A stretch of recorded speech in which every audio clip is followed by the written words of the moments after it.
ဝီနီနဲ့မညီတဲ့အကြောင်းရင်းတစ်ခုကြောင့်တရားဟောခွင့်အပိတ်ခံလိုက်ရပြီးဖြစ်တဲ့ကိုရင်လေးရှင်ဥတ္တမတာရာကိုရင်လေးဟာအသက်15နှစ်အရွယ်ရှိနေပြီဖြစ်ပေမဲ့ကျန်းမာရေးအခြေအနေအရခန္ဓာကိုယ်ဖွံ့ဖြိုးမှုနှေးကွေးပြီး9နှစ်သားအရွယ်ကလေးငယ်တူလို့ဖြစ်နေတာကပဲကိုရင်လေးရဲ့ထူးခြားချက်တစ်ခုဖြစ်နေပါတယ်ဒီလိုချစ်စရာကောင်းတဲ့ရုပ်တွေနဲ့တရားတော်တွေကိုရေးလေးလေးဟောကြားနိုင်မှုကြောင့်အိန္ဒိချင်းနိုင်ငံတွေကဗုဒ္ဓဘာသာဝင်ပြည်သူတွေကကြီးညိုနေကြတာပါကိုရင်လေးရှင်ဥတ္တမတာရာဆိုတော့ထိုင်းနိုင်ငံနဲ့ဗီယက်နမ်နိုင်ငံတွေအထိကြွားရောက်ပြီးတော့သာသနာပြုနေရတဲ့ပုဂ္ဂိုလ်ထူးတစ်ပါးဖြစ်ပါတယ်ဒါပေမဲ့ဝမ်းနည်းစရာကတော့နိုင်ငံခြားအထိကြီးညိုကိုးကွယ်ကြသူတွေများပြားတဲ့မြန်မာနိုင်ငံကကိုရင်လေးဟာပြီးခဲ့တဲ့ရက်ပိုင်းကပဲခူးမြို့မှာစားလို့တရားဟောခွင့်ပိတ်သိမ်းခံလိုက်ရပါတယ်။ပဲခူးမြို့မြတ်တပိတ်စီရီတော်ဗုဒ္ဓပူဇနီးရပွဲတော်မှာကိုရင်လေးကိုတရားဟောဖို့တခမ်းတနာစီစဉ်ထားခဲ့ကြတာပါ။ဒေသခံတွေကလည်းကိုရင်လေးကြွလာမှာမို့အထူးတလဲစောင့်မျှော်နေခဲ့ကြပါတယ်။သို့တော်လည်းပွဲကျင်းပကနီရက်ပိုင်းလိုမှာပဲသက်ဆိုင်ရာအထက်အဖွဲ့အစည်းတွေစီကနေတားမြစ်စာရောက်ရှိလာခဲ့ပါတယ်။တရားပွဲဖြစ်မြောက်ရေးကော်မတီအနေနဲ့ဘလို့မှညှိနှိုင်းလို့မရတဲ့အဆုံးကိုရင်လေးရဲ့တရားပွဲကိုဖျက်သိမ်းပြီးတော့တခြားဆရာတော်တစ်ပါးနဲ့အစားထိုးလိုက်ရပါတယ်။ကိုရင်လေးရှင်ဥတ္တမတာရာတရားဟောခွင့်အပိတ်ခံရတာဟာ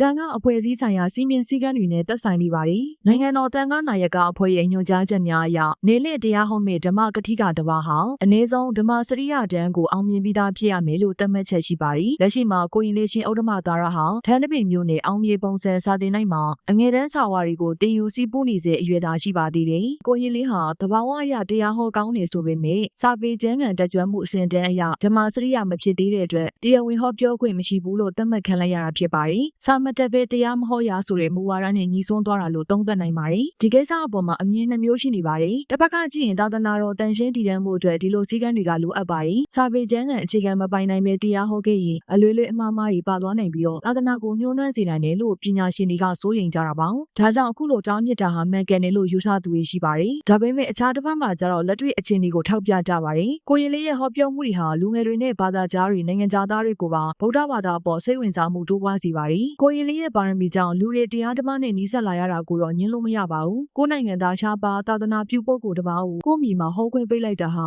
အခွင့်အရေးတစ်ခုဆုံးရှုံးသွားသလိုခံစားရတယ်လို့ဝေဖန်သူတွေလည်းမနှေးပါဘူး။တချို့ဆရာတော်တွေကဆိုကိုရင်လေးဟာအရွယ်ငယ်ပေမဲ့ဖះဟောနဲ့စမ်းကျင်တာမျိုးမရှိဘူးလို့အကြောင်းပြကြပါတယ်။ဒါပေမဲ့ကိုရင်လေးကိုခွင့်ပြုလိုက်ရင်တခြားလူတွေကလည်းလိုက်ဟောနိုင်တာပါ။ဘာဖြစ်ဖြစ်လောလောဆယ်မှာကိုရင်လေးအနေနဲ့ပရိယတ်တိလို့ခေါ်တဲ့စာပေတင်ယူမှုကိုဦးစားပေးရမယ့်အချိန်ဖြစ်နေပါသေးတယ်။အခုကြုံတွေ့လိုက်ရတဲ့အခက်အခဲဟာကိုရင်လေးအတွက်တွန်းအားတစ်ခုဖြစ်လာနိုင်ပါတယ်။အနာဂတ်မှာကိုရင်လေးသာဓမ္မစရိယတန်းတွေအောင်မြင်ပြီးသွားရင်တော့ဘယ်သူမှလက်ညှိုးထိုးလို့မရတဲ့စာတွေရောလက်တွေ့ပါပြည့်စုံတဲ့နိုင်ငံကျော်ဓမ္မကတိကဆရာတော်ကြီးဖြစ်လာမှာအသေးချပါပဲ။ပရိသတ်ကြီးတို့ရောကိုရင်လေးကိုပရိယတ်တိစာပေမကျွမ်းကျင်သေးလို့ဓမ္မစရိယမဟုတ်လို့ဆိုပြီးအကြောင်းပြချက်နဲ့တရားဟောခွင့်ပိတ်ပင်လိုက်တဲ့အပေါ်ဘယ်လိုမြင်ကြလဲ။မိမိတို့အမြင်ကိုပြောသွားကြပါအောင်ရှင်။